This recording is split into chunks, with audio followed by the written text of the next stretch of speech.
বিশ্বব্যাপী internet access থেকে ৬০ ঘণ্টা ধরে বিচ্ছিন্ন রয়েছে ইরান। আল জাজিরার প্রতিবেদনে জানা যায়, ইন্টারনেট সংযোগ পর্যবেক্ষণকারী প্রতিষ্ঠান নেটব্লকস এ তথ্য নিশ্চিত করেছে। নেটব্লকস মনিটর অনুসারে ইরান গত ৬০ ঘণ্টা ধরে বিশ্বব্যাপী ইন্টারনেট অ্যাক্সেস থেকে বিচ্ছিন্ন।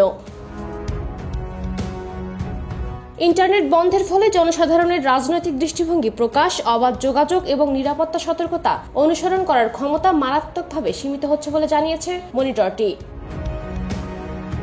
ইরান সরকারের আরোপিত অবরোধের ফলে এই বিভ্রাট দেখা দিয়েছে বলে ধারণা করা হচ্ছে। সরকারের মতে, ইসরায়েলি সাইবার হামলা থেকে রক্ষা পাওয়ার জন্য এই পদক্ষেপ নেওয়া প্রয়োজন। নেটব্লকসের গবেষণা পরিচালক ইসিক মাতের বিবিসিকে বলেন, ২০১৯ সালের নভেম্বরের পর ইরানে আমরা এই প্রথম এমন প্রায় পূর্ণ সংযোগ বিচ্ছিন্নতা দেখতে পাচ্ছি। এমনকি ২০২২ সালের মাহসা আমিনির প্রতিবাদের সময়ও এতটা সীমাবদ্ধতা ছিল না। বিবিসি ইরানে মুক্তভাবে কাজ করতে পারে না, ফলে ইন্টারনেট বন্ধ থাকা এবং সাধারণ নাগরিকদের অনলাইনে তথ্য শেয়ার করতে না পারা, পরিস্থিতি বুঝে ওঠা ও যাচাই করার ক্ষমতা সীমিত। তবে ইসিক মাতের আরো বলেছেন, ইতিহাস ঘেঁটে দেখা যায় ইরান সাধারণত অভ্যন্তরীণ কোনো ইস্যুতে ইন্টারনেট বন্ধ করে দেয়, কিন্তু আন্তর্জাতিক সংঘাতের সময় তারা সাধারণ আন্তর্জাতিক যোগাযোগ চালু রাখার চেষ্টা করে।